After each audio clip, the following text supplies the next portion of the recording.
Next up in our series on the maintenance and reliability best practices framework as part of our asset management domain is workforce management. Workforce management. Now, this is really critical. So, the organization has set goals. They have purchased assets to help achieve those goals, whether it's make money, provide a service to the world, whatever those goals may be. They have acquired assets to deliver it, and those assets require certain tasks. And now we have to build an organization around that. And workforce management is about how do we execute the strategy to get the value from the assets. And so this is all about what does the organization look like?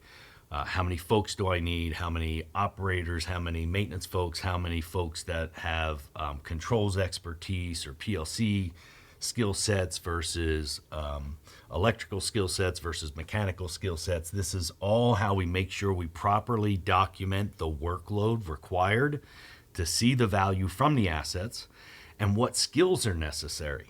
And skills are becoming a huge entity.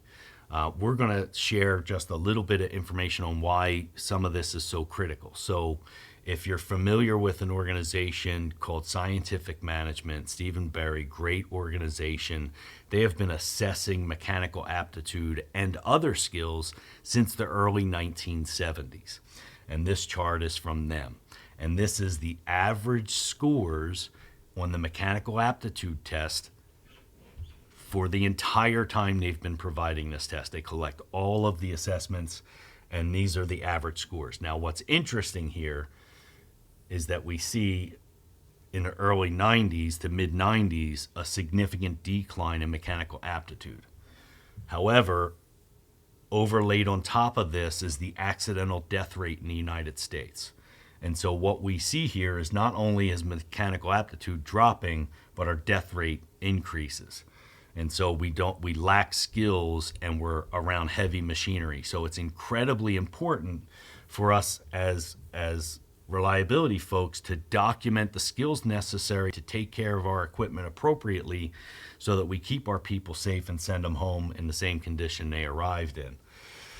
Now, why do we have to get down to skills and workforce? Well, the organization has set business goals. They've purchased assets to achieve those business goals, and we have decided that in order to achieve those business goals, we have things we have to do to the equipment from both operations and maintenance.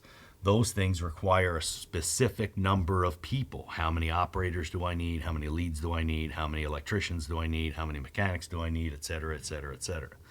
And then those people have to have the appropriate skills to take care of that equipment and operate that equipment.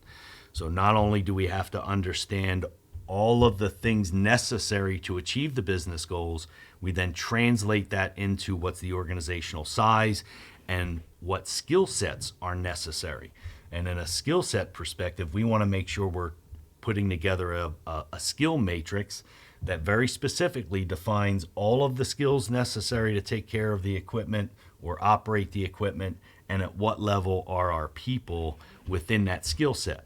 And if gaps exist, how do we close the gaps? Do we send them to specific training courses? Do we have specific in-house training?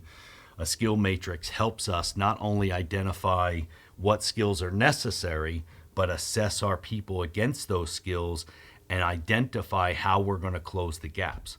All of these are incredibly critical.